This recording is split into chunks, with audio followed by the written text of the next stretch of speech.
اختلافات کے ساتھ ہی گانگت، ہمارے منفرد پس منظر سے قطع نظر ہمیں ایمانداروں کا ایک متحد خاندان بننا ہے۔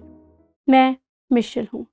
میرے خیال میں اس اصول کی مثال بہت ہی ڈرامائی انداز میں دی گئی ہے جب پالوس، سیلاس، تیموتھیوس اور لوکا بھی، جو ان چاروں میں سے ایک ہے، فلیپی میں آئے تو فلیپی کے تعلق سے جغرافیائی تناظر حاصل کرتے ہیں۔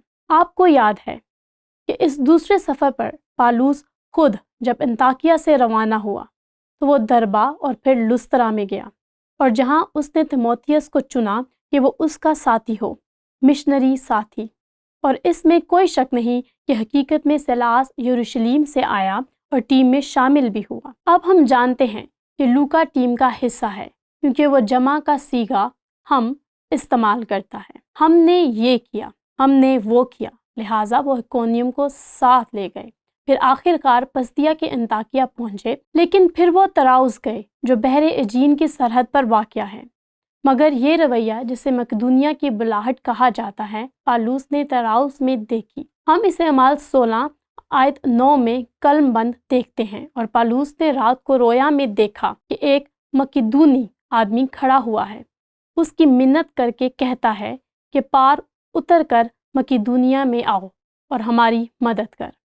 یہ ایک معجزاتی رویا ہے کہ آسیہ چھوڑ کر اور یورپ، روما میں جانا۔ ہم آگے پڑھتے ہیں، اس کی رویا دیکھتے ہیں، ہم نے فوراً مقدونیہ میں جانے کا ارادہ کیا کیونکہ ہم اس سے یہ سمجھے کہ خدا نے انہیں خوشخبری دینے کے لیے ہم کو بلایا ہے۔ اور یوں وہ جہاز پر بیٹھے اور بحر ایجین عبور کیا، اور یہ ایک شاندار تجربہ تھا۔ ویسے مجھے بھی اس سمندر پر سے گزرنے اور اسے پار کرنے کا موقع مل چکا ہے۔ ہم مقدونیہ سے طراؤس کو آئے تھے، لیکن جب وہ طراؤس سے روانہ ہوئے تو آخر کار فلیپی کو گئے، اور یہ بہت ہی دل فریب منظر ہے۔ اگر آپ کو کبھی قدیم فلیپی جانے کا موقع ملے تو اسے کبھی ضائع مت کریں۔ یہ بنیادی طور پر کیسا لگتا ہے؟ کیا منظر ہے؟ میں ان کھنڈرات سے گزری ہوں اور ان کو دوبارہ تعمیر کرنے کی کوشش کرنا بہت دلچسپ ہے، جہاں کچھ چیزیں فلیپی میں ہوئی ہوں گی، لیکن وہاں 3 بہت دلچسپ چیزیں واقع ہوئیں، اور ان میں سے پہلی چیز لودیا سے ملاقات تھی۔ اور یہاں لودیا کے بارے میں تفصیل ہے۔ لودیا نیک نام غیر قوم جو تھواتیرا سے تھی، ظاہر ہے یہ ایک بیوہ ماں تھی اور وہ کاروبار میں ذہین اور کامیاب تھی۔ اب اعمال کی کتاب میں جو کچھ ہوا، لوکا اسے قلم بند کرتا ہے کہ مشنری ٹیم فلیپی میں آئی، مگر انہیں وہاں کوئی عبادت خانہ نہ ملا، اور انہیں عبادت خانہ نہ ملنے کی وجہ یہودی قانون تھا جس کے مطابق عبادت خانہ کے لیے کم از کم 10 لوگوں کا ہونا ضروری تھا جو 13 سال اور اس سے اوپر کے ہوں، اور اس کے نتیجے میں وہاں ملاقات کے لیے کوئی جگہ نہ تھی۔ لہٰذا پالوس اپنے ساتھیوں کے ساتھ دریا کے کنارہ چلے گیا۔ ویسے کیا منظر ہے، میں وہاں کھڑی تھی۔ ویسے یہ تصویر ڈینی نے کھینچی جو اس شام ہماری تمام سلائیڈز چلا رہا ہے، اور یہ اس دریا کی تصویر تھی جو وہاں اس شہر کے باہر واقع تھا۔ اور ویسے میری دوست اور مجھے ایک غیر متواتر تجربہ ہوا کیونکہ وہاں ہم نے عشاء ربانی کا اہتمام کیا اور کچھ ایسا کیا جس کے بارے میں کبھی ہم نے سوچا نہ تھا۔ میں بپتسمہ پر یقین رکھتی ہوں، اور جب میں ایمان لائی میں نے غوطہ لیا اور بپتسمہ پایا۔ آپ کو معلوم ہے، مگر ہم نے سوچا بپتسمہ لینا پاک صاف ہونے کے ایک قسم تھی، مگر حقیقت یہ ہے کہ ہمارے گروپ کے لیڈر نے ہمیں بپتسمہ دیا۔ اس نے پانی سے صرف ہمارے سروں پر چھڑکاؤ کیا، اور یہ ایسا تھا کہ ہم نے دوبارہ سے اپنی زندگیوں کو یسوع مسیح کے لیے وقف کر دیا ہو۔ اور یہ زبردست تجربہ تھا کہ یہ احساس کرنا کہ ہم ٹھیک اس جگہ پر موجود تھے جہاں لودیا اور ان دوسری عورتوں نے گروپ سے ملاقات ہوئی، اور پالوس آیا اور خوشخبری کی منادی کی، اور لودیا اور اس کا سارا گھرانہ خوشخبری پر ایمان لایا اور انہیں دعوت دی کہ وہ اس کے گھر میں آئیں۔ اور شاید یہ خاندان وہ جگہ ہے جہاں پہلی دفعہ کلیسیا ملی۔ ہم نہیں جانتے کہ اس کے بچے کتنے تھے، نہ ہی ہم اس کے خاندان کے بارے میں کچھ جانتے ہیں۔ شاید وہ رومی جنگوں میں مار دیا گیا ہو، یا شاید اسے طلاق ہو گئی ہو، مگر وہ ایمان لے آئی تھی۔ خداوند نے اس کا دل کھولا، اور یہیں سے فلیپی میں کلیسیا کا آغاز ہوا۔ اب اگلا واقعہ جس میں ایک فرد یعنی ایک چھوٹی لڑکی شامل تھی، ایک بے نام لونڈی جس میں بدرو تھی، اور اس کا مکمل انحصار ان خود غرض اور بدکار مردوں پر تھا جو اس کے مالک تھے۔ بطور اکیلی عورت وہ غریبوں سے بھی بدتر تھی اور دیکھنے میں قابل رحم تھی، اور ہم اس کے بارے میں اعمال باب 16 آیت 16 سے 18 میں پڑھتے ہیں۔ اور وہ اس بدرو کے باعث ایسا کہہ رہی، پالوس کا پیچھا کرتی رہی، اور پالوس سخت رنجیدہ ہوا اور پھر کر اس بدرو کو حکم دیا کہ اس میں سے نکل جا، اور وہ آزاد ہو گئی۔ مگر اسی لمحے اس کے مالک اسے پیسے سے محروم ہو گئے جو وہ اس غریب لونڈی جس میں بدرو تھی کے ذریعے کماتے تھے، اور اس کے نتیجے میں وہاں ہنگامہ برپا ہو گیا، اور وہ فلیپی کے شہر کے حاکموں کے سامنے لے گئے، اور نتیجتاً رہنماؤں، میئر یا جو کوئی بھی میجسٹریٹ تھا، پالوس اور برناباس، پالوس اور سیلاس کو لیا اور انہیں مارا پیٹا اور زنجیروں میں جکڑ کر قید خانہ میں ڈال دیا۔ اور ویسے اگر آپ فلیپی جائیں تو وہاں آپ کو اس قید خانہ کے کھنڈرات ملیں گے، اور ویسے میں تب سے وہی ہوں، اور انہوں نے اسے مزید نفیس داخلی رستہ کے ساتھ بنایا ہے۔ بس بنیادی طور پر یہی ہے جو بچا تھا، اور کون جانتا ہے کہ شاید یہ قید خانہ کا اندرونی حصہ ہو جہاں پالوس اور سیلاس کو قید کیا گیا اور ان کا خون بہہ رہا تھا۔ مگر آدھی رات کو وہ گیت گا رہے تھے، اور جب زلزلہ آیا اور سب قیدیوں کی زنجیریں کھل گئیں، اور نتیجتاً قید خانہ کا دروگا خوف زدہ ہو گیا، اور بنیادی طور پر اس نے اپنے آپ کو ہی مار ڈالنا چاہا۔ تب پالوس نے کہا، اپنے تئیں نقصان نہ پہنچا کیونکہ ہم سب موجود ہیں۔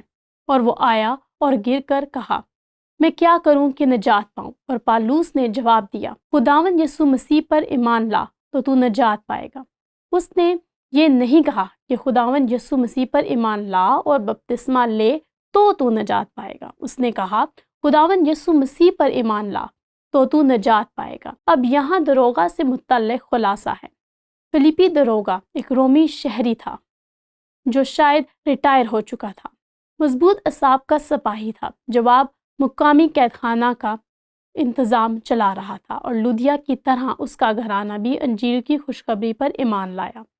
وہ سب انجیل کی خوشخبری پر ایمان لائے، اور کیونکہ یسوع پر اپنے ایمان کے باعث انہوں نے بپتسمہ لیا اور بطور خاندان اپنی زندگیاں یسوع مسیح کو دی، لہٰذا اب آپ کے پاس فلیپی کی کلیسیا میں کچھ دلچسپ لوگ ہیں۔ آپ کے پاس لودیا اور اس کا گھرانہ ہے، غیر قوم، آپ کے پاس ایک چھوٹی لونڈی ہے جو کلیسیا کا حصہ ہے، آپ کے پاس فلیپی کے قید خانہ کا دروگا ہے۔ یہ مضبوط اعصاب کا شخص اپنے آپ کو قتل کرنے جا رہا تھا کیونکہ اس نے سوچا کہ اگر قیدی بھاگ جاتے تو وہ قتل کر دیا جاتا، اور نتیجتاً یہاں آپ کے پاس فلیپی کی کلیسیا میں مختلف اقسام کے دلچسپ لوگ ہیں۔ اب آپ جانتے ہیں یہ دلچسپ ہے کہ ہم مسلسل فلیپی کو دیکھ رہے ہیں، ہم تبدیلی کے ان تجربات کے بارے میں سوچیں، لیکن میں چاہتی ہوں کہ ہم تبدیلی کے تجربات سے آگے دیکھیں، ان مختلف افراد کو دیکھیں جو مسیح میں متحد تھے۔ اپنے پس منظر سے قطع نظر آپ نے غور کیا اس اصول کو جسے ہم دیکھ رہے ہیں، لہٰذا اس اصول پر ایک نظر ڈالیں اور دیکھیں ہمارے سامنے کیا آتا ہے۔ ہمارے منفرد پس منظر سے قطع نظر ہمیں ایمانداروں کا ایک متحد خاندان بننا ہے۔ اب میں یہاں اس رشتہ میں ایک اور چیز کی طرف اشارہ کرنا چاہتی ہوں کہ پالوس اور اس کے مشنری ٹیم کے جانے کے بعد کیا ہوا۔ بے شک اس میں پالوس اور سیلاس اور تیموتھیوس شامل تھے، اور شاید لوکا وہاں رہ گیا، وہ اس مشنری ٹیم میں تھا۔ ہم یہ کیسے جانتے ہیں؟ کیونکہ اس کا وقت قلم بند کرتا ہے۔ لوکا نے قلم بند کیا، ہم فلیپی کو گئے تھے، لوکا نے قلم بند کیا، وہ تھسلنیکیوں اور بیریا کو گئے۔ ہمیں یقین ہے کہ لوکا وہاں کم از کم 8 سال تک رہا، اور اس کے بعد وہ ایک بار پھر مشنری ٹیم میں شامل ہو گیا۔ جب پالوس تیسرے سفر پر تھا تو وہ فلیپی واپس آیا۔ کچھ لوگ یہ خیال کرتے ہیں کہ فلیپی لوکا کا آبائی شہر تھا کیونکہ وہ بھی غیر قوم تھا۔ اب جو کچھ فلیپی میں ہوا وہ ہمارے خداوند کی انجیل کی منادی اور شاد اعظم کی تکمیل کے لیے بہت اہم تھا، کیونکہ جیسے ہی انجیل یورپ میں گئی اور فلیپی یورپ کا پہلا شہر تھا، یورپ سے مشنری سرگرمیوں کی تمام عظیم تحریریں آئیں، واقعی تمام دنیا میں، اور آخرکار ہمارے ملک امریکہ میں انجیل کا پھیلانا۔ لہٰذا یہ بہت ہی اہم صورتحال ہے کہ جب کلیسیا کی بنیاد یورپی فلیپی میں رکھی گئی، اور میں سوچنا چاہوں گی کہ یہ یسوع کی دوسری بڑی ذمہ داری ہے جب یسوع آسمان پر جانے سے پہلے اپنے شاگردوں سے کہا، لیکن جب روح القدس تم پر نازل ہوگا تو تم قوت پاؤ گے، اور یروشلیم اور تمام یہودیہ اور سامریہ میں بلکہ زمین کی انتہا تک میرے گواہ ہوگے۔ اور یہاں ہم پالوس، سیلاس اور تیموتھیوس اور لوکا کے فلیپی جانے کی پوری مشنری کہانی میں ایک بہت اہم پیش رفت دیکھتے ہیں، اور واقعی بنیادی طور پر خوشخبری فلیپی سے زمین کی انتہا تک پہنچی۔ غور کریں اور رد عمل سے متعلق سوال۔ آپ جانتے ہیں ہم اس اصول سے کیسے تعلق رکھتے ہیں؟ منفرد پس منظر سے قطع نظر کلیسیا میں اتحاد کو فروغ دینے کی کلید کیا ہے؟ اور آپ نے دیکھا کہ شیطان کیسے اس اتحاد کو ختم کرنے کی کوشش میں ہے۔ اچھا، سب سے پہلے جب میں فلیپیوں کے بارے میں سوچتی ہوں اور میں ان 3 منفرد مختلف گروپس خاندانوں کے بارے میں سوچتی ہوں، لودیا، لونڈی، فلیپی دروگا اور ان کے رشتہ دار، اور پھر دوسرے جو اس کلیسیا میں شامل ہوئے، میں اس بارے میں سوچتی ہوں کہ پالوس نے بعد میں قید خانہ میں ان کو کیا لکھا تھا، اور میرے نزدیک یہ اتحاد کی بنیاد ہے، یہ کلید اور بنیاد ہے۔ یہ جو پالوس نے لکھا، تفرقے اور بے جا فخر کے باعث کچھ نہ کرو، بلکہ فروتنی سے ایک دوسرے کو اپنے سے بہتر سمجھے۔ عاجزی اتحاد کی بہت اہم کلید ہے۔ دوسرے لفظوں میں عاجزی کہتی ہے، میں تمہارے ساتھ ایک ہوں، میں تم سے بڑی نہیں ہوں، میں آپ کو اپنے سے بھی زیادہ عزت دوں گا۔ ہم یسوع مسیح میں ایک ہیں۔ کلیسیا میں ہماری حیثیت سے قطع نظر یہ سچی عاجزی ہے۔ ہر ایک اپنے ہی احوال پر نہیں بلکہ ہر ایک دوسرے کے احوال پر بھی نظر رکھے، لیکن پولس کہتا ہے ہر ایک اپنے ہی احوال پر نہیں بلکہ ہر ایک دوسرے کے احوال پر بھی نظر رکھے۔ اس سے اتحاد پیدا ہوتا ہے، اور پھر پولس نے ہمیں اس کی کلید دی جو کہ وہ کہہ رہا ہے، میں اسے اس کا خلاصہ کہتی ہوں۔ ویسا ہی مزاج رکھو جیسا مسیح یسوع کا بھی تھا۔ اس نے اگرچہ خدا کی صورت پر تھا، خدا کے برابر ہونے کو قبضہ میں رکھنے کی چیز نہ سمجھا، بلکہ اپنے آپ کو خالی کر دیا اور خادم کی صورت اختیار کی اور انسانوں کے مشابہ ہو گیا، اور انسانی شکل میں ظاہر ہو کر اپنے آپ کو پست کر دیا، جو کہ دنیا کے مالک کے لیے ایک بہت بڑا عاجزانہ تجربہ تھا، اور انسانی شکل میں ظاہر ہو کر اپنے آپ کو پست کر دیا اور یہاں تک فرما بردار رہا کہ موت بلکہ صلیبی موت گوارا کی۔ میرے نزدیک یہ اتحاد کی کلید ہے، ازدواجی اتحاد کا مرکز۔ مجھے یاد ہے جب میں برائن سے مل رہی تھی اور میں اس حوالے کو مستقبل کی بیوی کے طور پر دیکھ رہی تھی، اور میں دیکھ رہی تھی کہ پالوس نے افسیوں میں کیا کہا جب اس نے کہا، میں نے اس سے ویسے ہی محبت رکھوں جیسے مسیح نے کلیسیا سے محبت کی۔ اور اس کا کیا مطلب ہے؟ اچھا، میں نے اپنے ذہن میں اس حوالے کو یاد رکھا، میرا مزاج یسوع مسیح جیسا ہونا چاہیے۔ یہ ایک چیلنج ہے، اس کا مطلب ہے کہ میں اس کے لیے مرنے کو تیار ہوں، واقعی، کیونکہ یسوع میرے لیے مرا۔ اب یہ حقیقت میں ہم سب کے لیے ایک حکم ہے، ہم سب کو ایک دوسرے سے محبت رکھنی ہے جیسے مسیح نے ہم سے محبت رکھی۔ تو یہ ازدواجی اتحاد کا مرکز ہے، یہ والد اور ماں اور بچوں کے درمیان خاندانی اتحاد کی کلید ہے، اور یہ کلیسیا میں اتحاد کی کلید ہے، اور یہی عاجزی کا جذبہ اور مسیح یسوع جیسا رویہ ہے۔ اب اس سوال کا دوسرا حصہ یہ ہے کہ آپ نے اس اتحاد کو تباہ کرنے کی شیطان کی کوشش کو کیسے دیکھا؟